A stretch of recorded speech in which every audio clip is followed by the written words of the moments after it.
Nah, alhamdu ini kenapa diterjemahkan segala puji? Bukankah alhamdu itu adalah artinya pujian? Tapi kalau kita membaca tafsir Departemen Agama, maka kita akan membaca segala puji bagi Allah. Dari mana didapatkan itu segala? Itu kita dapati dari lafaz Imam Syafi'i itu pernah mengatakan begini. Orang yang pintar bahasa Arab itu jinnya manusia. Dia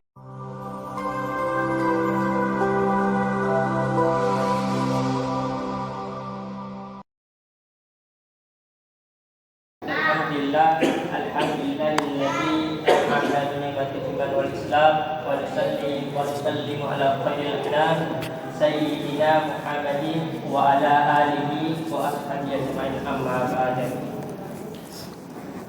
Pertama-tama, tiada kata yang pantas kita senandungkan melainkan rasa syukur kita atas kehadirat Allah Subhanahu wa taala yang telah memberikan kepada kita beribu-ribu nikmat, baik itu nikmat iman, nikmat sehat, lebih-lebih nikmat Islam, sehingga kita bisa berkumpul di tempat yang berkah ini, insyaallah. Tak lupa pula kita kirimkan salawat serta salam kepada junjungan kita Nabiullah Muhammad sallallahu alaihi wasallam, keluarga beserta sahabatnya. Baik para jamaah sekalian, alhamdulillah kita dipertemukan kembali oleh Allah Subhanahu wa taala. Semoga para jamaah sekalian yang hadir dalam Masjid Al-Rasyid ini semoga diberkahi dan dipanjangkan umurnya. Amin ya rabbal alamin. Alhamdulillah, pada pertemuan kali ini kita akan lanjut durusul masjid kita dengan tema tafsir surah Al-Fatihah bagian 2. Karena sebelumnya kita sudah dijelaskan bagian yang pertama. Insyaallah akan dibawakan oleh ustaz kita, Ustaz Adin. Oleh karena itu saya persilakan kepada ustaz kita untuk menyampaikan materinya.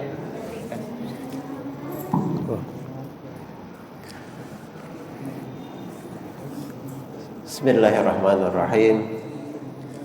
Assalamualaikum warahmatullahi wabarakatuh.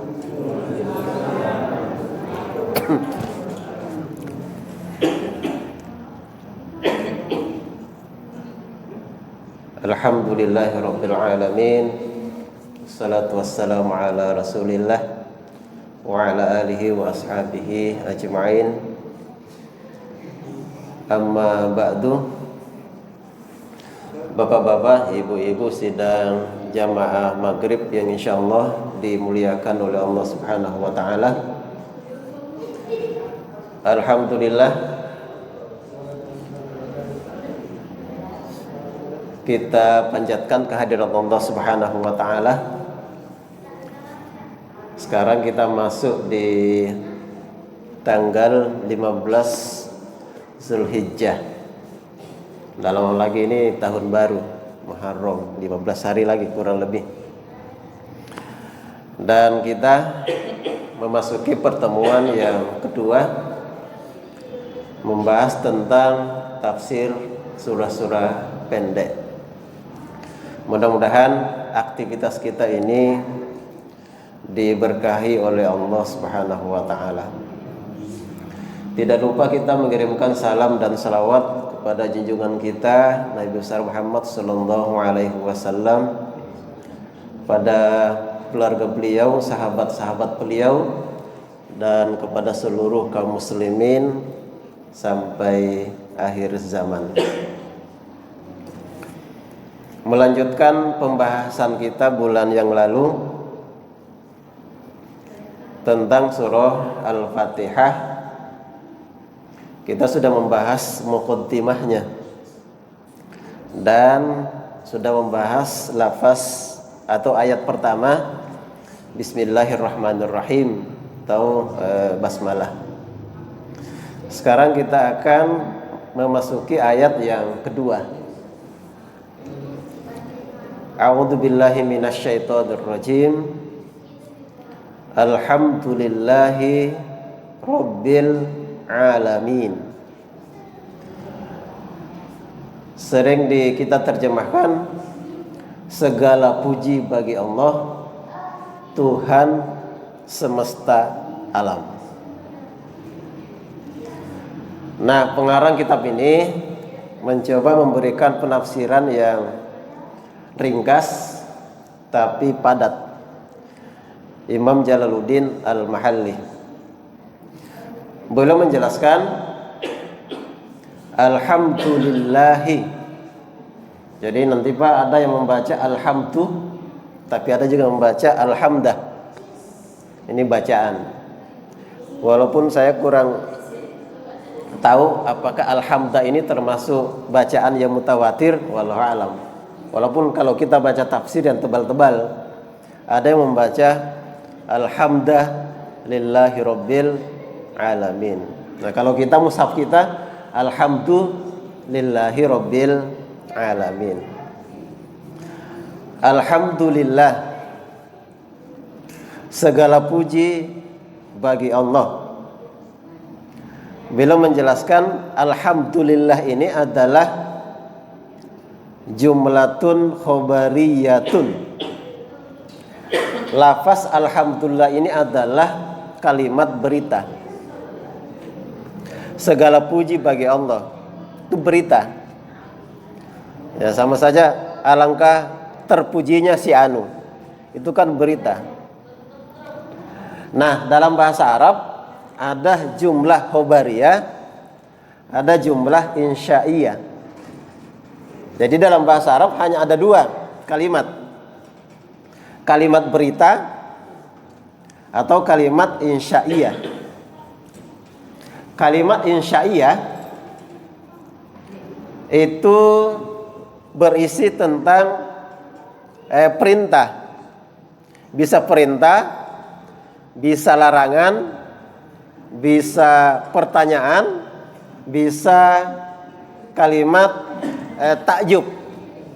Jadi dari Al-Fatihah sampai An-Nas itu kalimat yang ada dalam Al-Quran itu hanya dua. Kalimat berita atau kalimat perintah, kalimat larangan, pertanyaan, atau kekaguman, atau apa lagi? Hanya ada dua saja.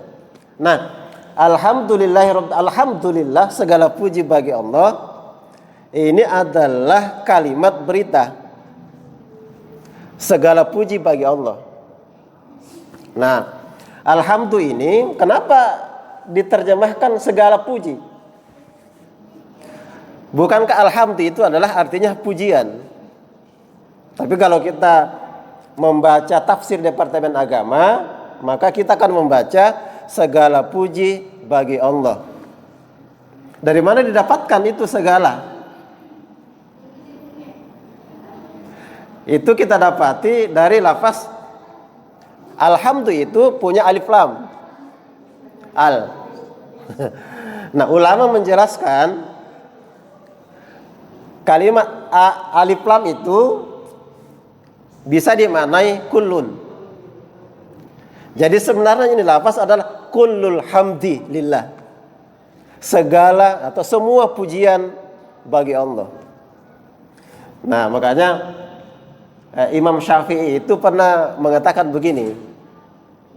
Orang yang pintar bahasa Arab itu jinnya manusia. Dia bisa melihat apa yang tidak bisa dilihat oleh kebanyakan manusia. Nah, kalau orang yang mengerti bahasa Arab, kenapa diterjemahkan segala puji, maka dia bisa lihat. Kecuali kita ini yang pas-pasan tidak ngerti bahasa Arab, tidak bisa lihat. Kenapa bisa segala? Nah, kenapa ada yang membaca alhamdah? Kalau kita kan alhamdulillah. Dia melihat sesuatu yang gaib. Karena di awal sebelum kata alhamdulillah ini, mereka mengkira-kirakan ada perkataan qulu, katakanlah. Karena ada kata-kata qulu, maka ini menjadi objek. Maka harus ditandai fathah. Kadang begitu. Nanti kalau baca tafsirnya Imam Ibnu Katsir bisa dapat bacaan hamdah itu. Nah, apa perbedaan jumlah khobariyah atau kalimat berita dan kalimat yang bukan berita? Misalnya kalimat perintah atau kalimat larangan. Kalau kalimat berita itu dibahas dalam bahasa Arab itu, kalimat berita itu, ya kan bahasa Arab, bahasa Indonesia jauh begitu. Kalimat berita itu akan memunculkan pertanyaan, benar apa tidak? Misalnya Pak, saya bilang begini, terjadi kebakaran di sentral. Maka yang muncul dalam hati adalah, betulkah ada kebakaran di sentral? Iya, betul ya begitu ya. Jadi kalau kalimat berita itu, maka pertanyaan muncul adalah benar apa tidak? Benarkah misalnya Universitas Bosowa itu berada di Jalan Urip Sumoharjo? Benar apa tidak? Salah? Salah apa benar? Hah?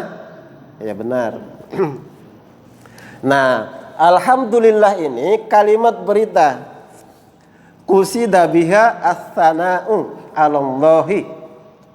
Tapi yang dimaksud di sini adalah dengan kalimat berita itu adalah memuji Allah. Makanya benar penjelasan para ulama bahwasanya sebelum kalimat alhamdu itu ada kata-kata qulu, kalimat perintah. Memang dia kalimat berita tapi tersimpan makna perintah untuk memuji Allah Subhanahu wa taala. Bimadmuniha, dengan makna yang dikandungnya, min annahu, yakni annahu ta'ala, bahwasanya Allah Subhanahu wa taala malikun li jami'il hamdi minal khalqi, bahwasanya Allah Subhanahu wa taala yang memiliki semua pujian dari makhluk. Jadi kalau manusia itu dipuji, sebenarnya bukan pujian yang hakikat. Makanya manusia itu kalau dipuji jangan ke puji-pujian. Iya ya. Karena pada hakikatnya kalau kita memuji, yang dipuji sebenarnya itu adalah Allah Subhanahu wa taala.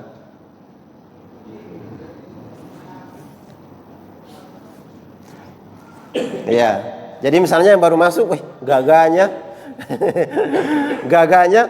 Jadi kalau kita memuji itu, Pak, Ibu, harus terbetik dalam hati bahwasanya yang dipuji itu pada hakikatnya adalah Allah Subhanahu wa taala. Karena di sini semua pujian itu hanya milik Allah semata. Jadi pintarnya si anu, cantiknya si anu, indahnya itu, maka sesungguhnya yang dipuji itu hanyalah Allah Subhanahu wa taala. Jadi kita ini manusia biasa, kan kita yang paling tahu itu hakikat diri kita. Kenapa orang memuji kita? Karena tidak tahu sebenarnya siapa kita. Andai kata mereka tahu tentang siapa kita, tidak mungkin memuji itu, malah mencaci maki. Iya.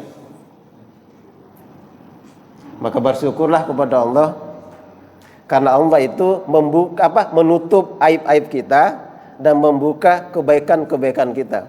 Makanya manusia itu selalu memuji kita. Makanya kalau ada muji, sekali lagi tidak usah ke puji-pujian, karena yang tahu hakikat diri kita adalah kita dan Allah Subhanahu wa taala. Tidak usah terlalu besar anunya, besar kepalanya. Bagus nih jenggot, anda tahu, langsung. Apa ditambah cambanna, kayak cambanna Roma Irama, langsung itu. Tidak usah, karena siapa sebenarnya yang memberi jenggot dengan cambang itu? Jadi sekali lagi Bu, kalau kita memuji, kalau dipuji suami kita, gagah atau Pak, harus terbetik dalam hati itu Allah yang membuat dia gagah. Jadi pujian kita itu tidak terlalu nanti kita yang dipuji itu harus merasa juga bahwasanya yang paling berhak sebenarnya dipuji adalah Allah Subhanahu wa taala. Sehingga ketika kita dipuji itu tidak melayang-layang ke udara begitu. Lupa diri dan lupa daratan ketika dipuji. Nauzubillah min dzalik. Aw mustahiqqun ayyahmatuhu, atau Allah Subhanahu wa taala yang berhak untuk manusia memujinya. Jadi yang paling berhak dipuji adalah Allah Subhanahu wa taala. Jadi apa boleh kita memuji sesama? Boleh. Hanya saja harus diingat bahwasanya itu kebanyakan pujian itu sebenarnya racun. Banyak orang dipuji hingga lupa diri. Hati-hati dengan pujian itu. Jadi sebenarnya itu lebih baik kita dikritik daripada dipuji. Kalau kita dikritik itu pahit. Tapi sebenarnya itu bisa, yang namanya pahit kan obat. Bisa memperbaiki kita ketika dikritik. Tapi ada orang itu tidak suka dikritik, tapi sukanya dipuji-puji. Namanya kan puji-pujian. Makanya hati-hati. Apalagi kalau dia pejabat tinggi, wah, hati-hati. Karena dipuji-puji terus, nanti walaupun dia berlaku zolim kepada rakyatnya, tapi nanti ada yang memuji-muji, nanti dikira kezaliman itu adalah kebaikan. Nah, itu berbahaya. Ya itu ya, kesimpulannya semua pujian itu hanya milik Allah. Nah sekarang, kalau manusia itu dipuji-puji, biasa itu kalimatnya panjang apa pendek? Yang terhormat Bapak ini, yang kami muliakan, ya, yang kami hormati, yang kami muliakan dan kami bangga-banggakan. Itu puji-pujiannya biasa tak satu halaman itu. Kami dengar Bapak ini adalah orang yang paling dermawan di kota ini. Sudilah kiranya Bapak membantu kami. Pokoknya dipuji-puji itu sampai mau pingsan dia dipuji.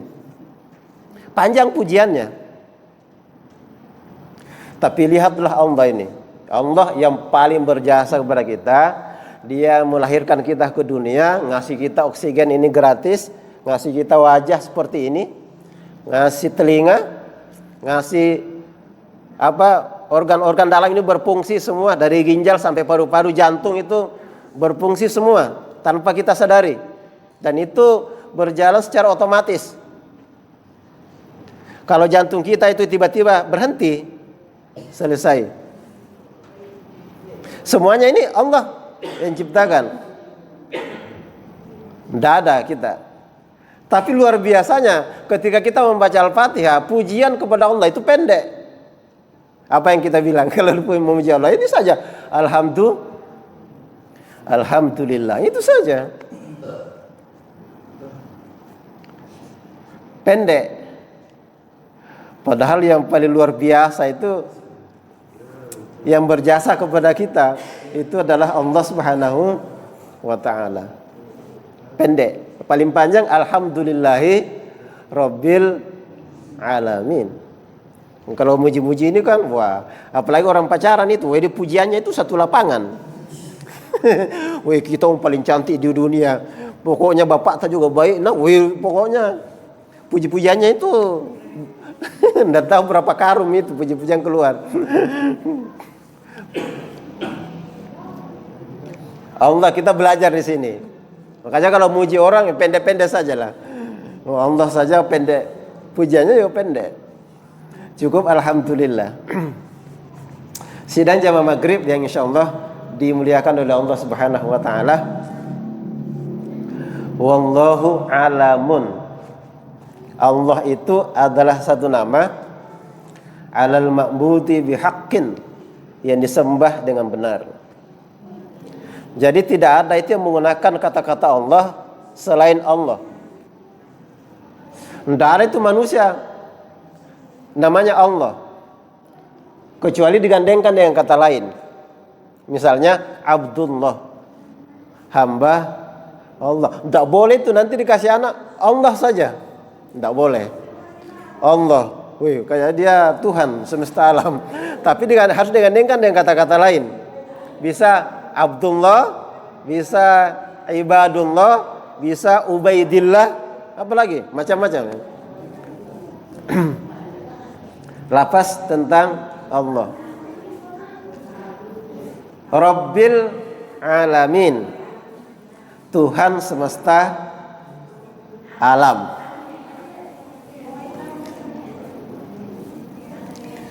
Rabbil alamin artinya ini adalah Maliku jami'il khalqi,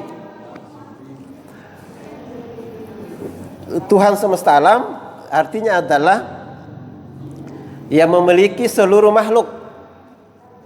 Jadi Rabbun di sini pengarang kitab ini diartikan Malik, pemilik, yang memiliki alam semesta. Jami'il khalqi, yang memiliki semua makhluk. Minal insi, manusia, dari manusia, wal jinni, jin, wal malaikati, malaikat, wad dawabi, hewan melata, wa ghairihim, dan lain sebagainya. Jadi semua Rabbil alamin artinya adalah yang memiliki semua makhluk, baik itu manusia, jin, malaikat, binatang melata, dan lain sebagainya. Wa kullu minha, dan semuanya itu yutlaqu alaihi alamun. Semua makhluk Allah Subhanahu wa taala semuanya itu disebut dengan alam. Sehingga ulama menjelaskan apa itu alam? Alam itu adalah selain Allah adalah alam. Yang kita tahu kan alam malaikat, alam jin, alam tumbuh-tumbuhan, alam apa lagi? Alam hewan, termasuk sapi yang kita korban baru-baru. Itu alam hewan. Disebut alam, makanya disebut yuqalu alamul insi, disebut alam manusia. Wa alamul jinni, alam jin, ila ghairi dzalik, dan sebagainya. Wa ghuliba fi jam'ihi bil ya'i wan nun, didominankan pada jamaknya al-ya dan nun. Jadi alamun itu jamaknya alamuna. Di sini alamina karena ya kalau orang belajar bahasa Arab dia jer dikasih ya dengan nun. Ini namanya jamak mudzakkar salim. Tapi alam ini sebenarnya bukan jamak mudzakkar salim asli, tapi dia disamakan dengan mudzakkar salim. Artinya yang berakal. Ulul ilmi. Jadi dijadikan alamin, yang dominan di situ adalah yang berakal. Jadi disebut alamina karena didominankan yang berakal, manusia, jin. Kalau jin berakal juga itu kan? Hah? Berakal bu? Jin dengan setan. Berakal bu, jelas berakal. Karena jin itu kan ada dua. Ada apa? Setan itu ada dua. Bangsa jin dengan bangsa apa? Bangsa jin dengan bangsa manusia. Yang manusia jelas berakal. Ini setan berakal. Malaikat berakal. Kalau hewan tidak. Nah, disebut alamina karena dimenangkan yang berakal. Karena kan banyak makhluk yang tidak berakal. Batu, air, tumbuh-tumbuhan, hewan, itu kan tidak berakal semua. Angin, apalagi itu tidak berakal. Awan tidak berakal. Makanya disebutkan alamina, dimenangkan yang berakal. Manusia dimenangkan di atas yang tidak berakal. Wa huwa minal alamati. Alam itu dari kata alamat. Alamat itu artinya tanda. Jadi alam kan sering cari alamat toh. Apa lagunya itu? Apa di mana? Alamat itu dalam bahasa Arab artinya itu adalah tanda. Jadi itu jalan-jalan itu sebenarnya tanda. Jalan Profesor Basalama. Wah, ketika disebut jalan Profesor Basalama langsung bisa ditandai. Oh di sini. Coba bayangkan kalau di Makassar ini tidak ada nama jalan. Sulit cari alamat karena tidak ada tanda. Di mana itu MTC. Lurus saja di sini nih, lurus saja terus lurus. Nanti itu banyak itu belokan loh, tapi jangan kau belok-belok, lurus saja. Bagaimana caranya? Nanti belok itu. Banyak belokan di sana. Tapi ketika disebut alamat, oh di mana rumahnya si Anu? Jalan Pentiku, lorong 2, nomor sekian. Langsung itu. Apalagi sekarang pakai Google Map. Walaupun biasa salah-salah tunji. Kalau biasa sembarang Nabi bilang itu, sedikit lagi ke depan, ternyata sudah lautan. Itu kanak-kanak juga biasa itu. Makanya saya itu sampai sekarang tidak berani kasih orang Google Map. Sering sekali aku kasih Google Map, hilang itu orang. Tidak pas alamatnya. Bagaimana caranya ini? Harus belajar juga saya ini Google Map. Disuruh ke rumah, ternyata teman saya itu terdampar di SPBU. SPBU dekat rumah. Makanya sampai sekarang saya takut kasih Google Map. Dikasih alamat saja itu. Tanda li'annahu alamatun ala mujidihi. Kenapa berasal dari kata alam atau tanda? Karena alam semesta ini sebenarnya adalah tanda adanya pencipta. Alam semesta ini manusia, apalagi manusia, alam semesta, gejala hidup, semua ini adalah tanda bahwasanya itu ada yang menciptakannya. Karena ada juga itu orang tidak percaya bahwasanya ada yang menciptakan semua ini. Aku kasih ke contoh. Apa ini? Apa? Bukan jianu ini. HP. Ini HP. Ada yang bikin apa tidak? Ada yang bikin? Ada? Bagaimana Bu tanggapan tak kalau saya bilang HP ini tidak ada yang bikin, hadir dengan sendirinya, begitu kilat menyambar, tiba-tiba ada. Percaya tidak? Percaya? Tidak. Kalau saya mengatakan bahwasanya ini jadi dengan sendirinya, tidak ada yang bikin, itu tidak masuk logika, tidak masuk akal. Yang masuk akal adalah kalau ini ada yang bikin, karena ini menjadi tanda. Tidak mungkin ada ini kalau tidak ada yang bikin. Ini jadi tandanya. Makanya Allah itu tidak pernah kita lihat, tapi kan ada kita, ada alam semesta, lautan kita lihat, bintang-bintang itu, matahari, bulan itu. Apakah itu ada dengan sendirinya atau ada yang bikin? Kalau ada yang mengatakan tidak ada yang bikin, itu di luar logika itu. Sama saja dia mengatakan HP ini ada, tidak ada yang bikin. Nah, kalau ada yang begitu tuh harus cepat-cepat dibawa ke rumah sakit Dadi itu.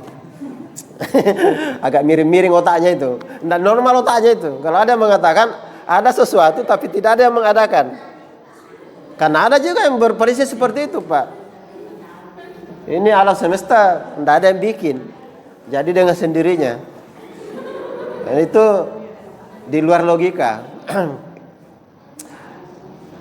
Tanda atas yang menciptakannya, bahwasanya ada yang Maha Mencipta. Kita lanjut lagi, satu lagi. Ar-Rahmanir Rahim. Alhamdulillahi Rabbil Alamin. Ar-Rahmanir Rahim. Ar-Rahman, Ar-Rahim ini sifat Allah. Di awal ayat tadi Alhamdulillahi Rabbil Alamin. Rabbil Alamin itu menggambarkan kemahakuasaan Allah. Allah itu maha perkasa, yang memiliki semuanya.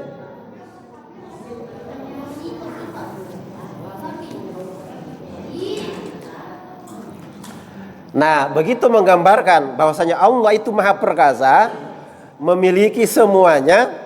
Pokoknya Tuhan semesta alam. Setelah digambarkan begitu, disusul dengan perkataan Ar-Rahman Ar-Rahim, maha pengasih dan maha penyayang. Ini sama-sama dari kata Ar-Rahmah. Nah, ada yang menjelaskan Ar-Rahman Ar-Rahim ini dari kata-kata yang sama. Rahmatun, rahmat. Beda, tapi beda apa? Beda model, walaupun dari kata yang sama. Yang pertama Ar-Rahman, Ar-Rahim. Ini kan sama-sama penyayang artinya. Pengasih dan penyayang. Sama-sama penyayang. Hanya saja ada yang membedakan. Apa beda Ar-Rahman dan Ar-Rahim? Ar-Rahman ini itu rahmat Allah yang ada di dunia ini, dan itu diberikan kepada semua makhluk tanpa kecuali. Biar kafir dikasih juga itu. Makanya orang-orang kafir itu, Bu, bernapas juga itu. Bahkan orang-orang kafir itu lebih kaya dari kita. Betul begitu, Bu? Iya, orang-orang kaya itu Israel yang sabang hari itu membom anak-anak, membom perempuan, kurang ajarnya itu Israel itu tuh. Tapi dia tetap hidup. Kecuali ditembaki pasukan Hamas, dia bisa langsung masuk neraka dia. Ada orang kafir. Lihat itu orang-orang kafir. Dikasih nafas, dikasih mata, orang kafir gagah-gagah lagi semua. Itu rahmat Allah. Dapat semua. Kaya raya. Kita yang beriman ini malah berkurban juga susah gitu. Orang kafir banyak Yowana. Ya Pak, siapa itu? Elon Musk, siapa namanya? Elon Musk itu, orang kafir itu ya. Orang yang paling kaya di dunia sekarang. Yang pemilik Microsoft, siapa namanya? Hah? Siapa? Bill Gates. Wah, itu paling kaya juga itu. Paling kaya. Bisa berbuat apa saja. Dia tetap hidup, tapi dia kafir. Mengingkari Nabi Muhammad, mengingkari Al-Quran, tapi hidup enak. Kita yang beriman kasihan, untuk makan saja susah ini. Hari ini juga sudah pusing. Itu nanti malam makan apa ini kodong? Masih ada di supermie dan telur ini. Itu lihat orang kafir. Artinya maha rahmannya Allah itu, mau beriman, mau kafir, dikasih nikmat semua. Beda dengan kita, Pak. Kalau ada tetangga kita, Pak, yang selalu musuh-musuhi kita, masih sering dikasih kue itu, Bu? Hah? Masih? Pikir-pikir setiap hari dijelek-jelekan, satu lorong kita dijelek-jeleki. Kira-kira masih dikasih onde-onde itu? Hah? Apalagi dia fitnah ki. Woi, si ini ibu ini kuliah ki sama laki-laki di pinggir sungai situ. Marah tuh, Bu? Nah, begitu marah besar. Kira-kira ini waktu korban ini dikasih sih, Bu, kira-kira. Itulah manusia. Kalau jengkel enggak dikasih lagi itu. Tapi lihat Allah. Allah itu orang-orang Kristen itu bilangnya Allah itu punya anak. Tapi masih hidup. Masih enak hidupnya lagi. Itu Allah Maha Penyayang luar biasa. Itu namanya Rahman. Tapi dikasih. Mau mukmin mau kafir dikasih.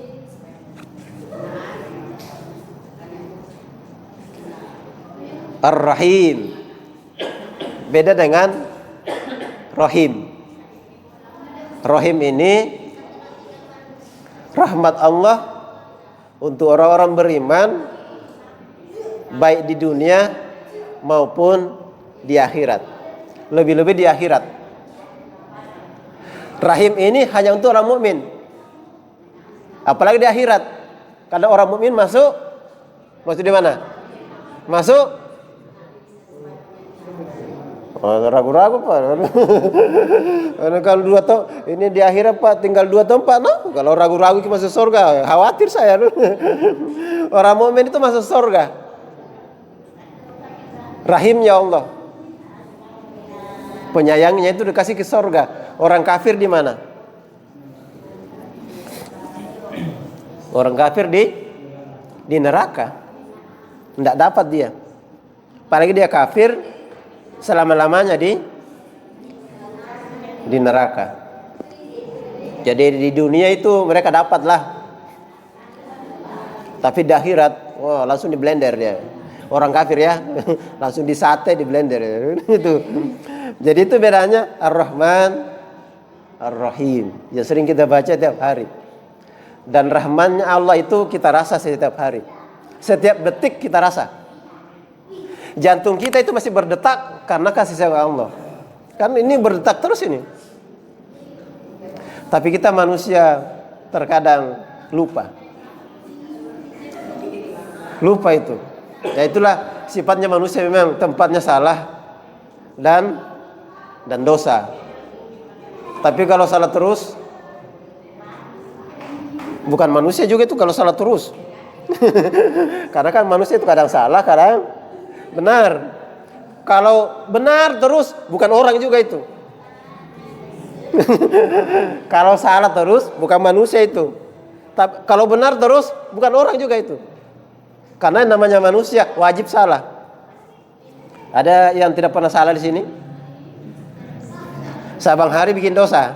Oh iyalah, jujur saja gitu. Banyak-banyak istighfar. Hanya saja kita orang mukmin ini kasihan bagus. Karena kalau berbuat baik dapat pahala, diganjar berlipat-lipat itu. Apalagi dapat Lailatul Qadar. Berapa kali lipat itu? Kalau bikin dosa satu aja. Orang kafir itu walaupun nyumbang banyak itu tidak dapat apa-apa. Di akhirat itu kebaikannya seperti fata morgana. Iya. Dikira ada, ternyata tidak ada. Itu ya sampai di Ar-Rahman Ar-Rahim. Ayat ketiga. Nanti bulan depan kita lanjut di Maliki Yaumiddin. Demikian sebagai pengantar, saya kembalikan ke moderator. Baik, alhamdulillah penjelasannya cukup jelas menurut saya. Masih ada waktu sekitar 10 menit. Saya akan buka sesi tanya jawab.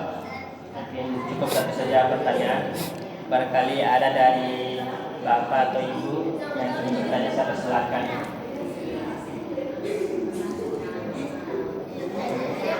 Silakan Pak.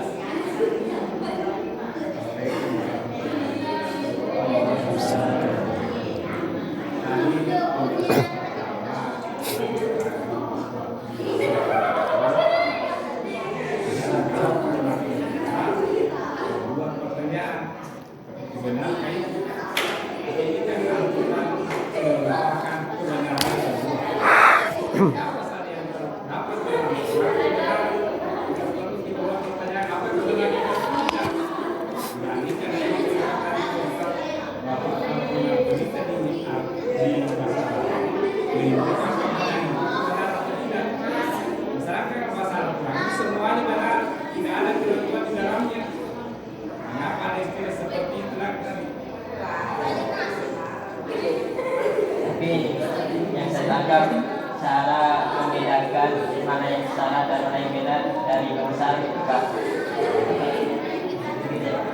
Mungkin bisa ditangkap. Apa tadi? Ada pengajian juga di atas kayaknya.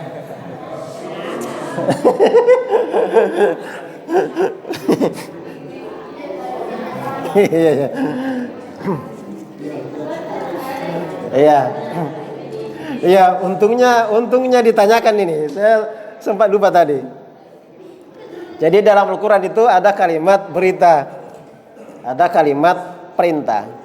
Bagi kita orang Muslim yang termaktub dalam Al-Fatihah sampai An-Nas itu semuanya benar, jangan ragu. Semuanya benar. Tapi yang tidak mengimani Al-Quran itu masih bertanya-tanya. Yang paling mereka pertanyakan adalah Al-Quran itu benar apa tidak? Itu biasa yang ditanyakan. Itu Al-Quran firman Allah apa bukan? Nah kita sebagai seorang Muslim itu harus bisa membuktikan kepada mereka bahwasanya Al-Quran ini adalah firman Allah. Tapi bukan itu pembahasan kita. Ada dua tadi ya, kalimat berita. Kalau ada berita dalam Al-Quran, kita sebagai orang mukmin itu pasti membenarkan itu. Tidak mungkin tidak. Karena kalau ada ayat yang tidak kita benarkan, bisa kafir kita. Jadi misalnya dalam Al-Quran itu, idza zulzilatil ardu zilzalaha. Apabila bumi ini diguncang seguncang-guncangnya. Itu pasti terjadi. Pasti benar itu kalimat berita. Nah, apa bedanya kalimat berita dengan kalimat insya'i tadi? Jadi dalam Al-Quran ini Pak, ada berita, ada kalimat yang kita hanya diminta untuk membenarkan atau tidak. Nah, kalau kita mukmin pasti membenarkan. Ada berita ada kalimat dalam Al-Quran itu tidak ditanyakan benar apa tidak, tapi dilaksanakan. Kasih contoh. Misalnya kan hari Jumat ada protokol kan yang mengumumkan yang khotib hari ini adalah Ustaz siapa? Alif. Profesor Dr. Alif misalnya, jadi gitu. Diminta untuk khotib, dengan ini kami persilahkan. Nah, kira-kira Alif ini bertanya, benar aja tidak itu? Atau langsung naik? Nah, yang dipersilahkan khotib itu bertanya, benar aja tidak Nabi bilang ini protokol, atau langsung naik? Karena dipersilahkan. Kami persilahkan dengan hormat, ya naik itu, tidak tanya-tanya, ini benar apa tidak? Ini kenapa? Ini kan kalimat permintaan. Jadi dalam Al-Quran itu ada kalimat idza zulzilatil ardu zilzalaha. Apabila bumi diguncang dengan seguncang-guncangnya. Tapi ada juga kalimat mengatakan aqimis sholat, laksanakan sholat. Itu langsung dilaksanakan, permintaan dilaksanakan. Apalagi diwajibkan atas kamu puasa, berpuasa. Nggak usah tanya-tanya lagi, ini benar apa tidak, ini kan perintahnya. Biasa langsung diperintah. Jadi itu kalimat dalam Al-Quran itu ada informasi yang kita benarkan, ada informasi yang kita laksanakan. Sebenarnya itu kesimpulannya. Ada kalimat yang sekedar dibenarkan, ada kalimat selain dibenarkan harus dilaksanakan. Itu aja dua. Makanya di awal Al-Quran sudah disebutkan la raiba fi. Al-Quran itu tidak ada keraguan di dalamnya. Jadi pasti benar. Kalau kita, yang menjadi tanggung jawab kita, pekerjaan rumah kita sekarang adalah bagaimana meyakinkan orang kafir itu bahwasanya Al-Quran ini adalah firman Allah Subhanahu wa taala. Ini pekerjaan kita semua. Kang, ada yang bertetangga non muslim di sini? Ada? Ada. Wow. Ini Bu, untungnya saya tidak ada tetanggaku non muslim. Nanti di akhirat bisa saja dia menuntut itu. Kenapa tidak masuk Islam? Nah, di dunia saya punya tetangga tidak pernah panggil-panggil. Mati.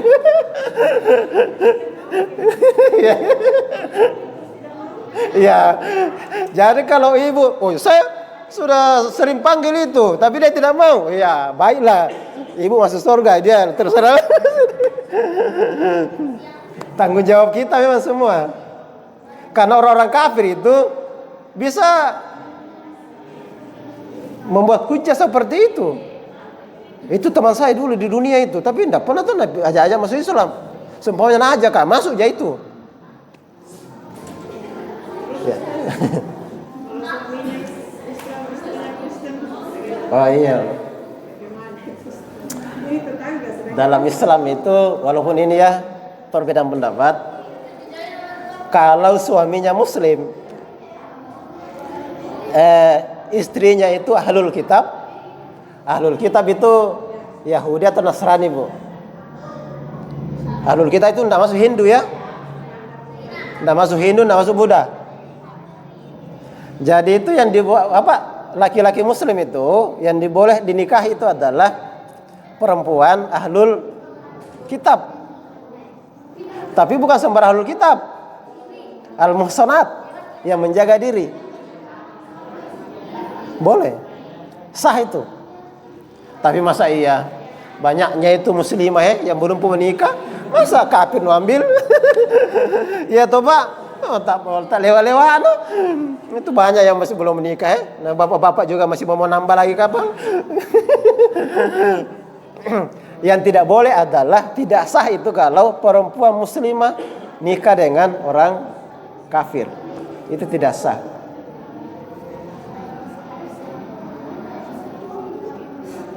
Dan banyak kasusnya begitu.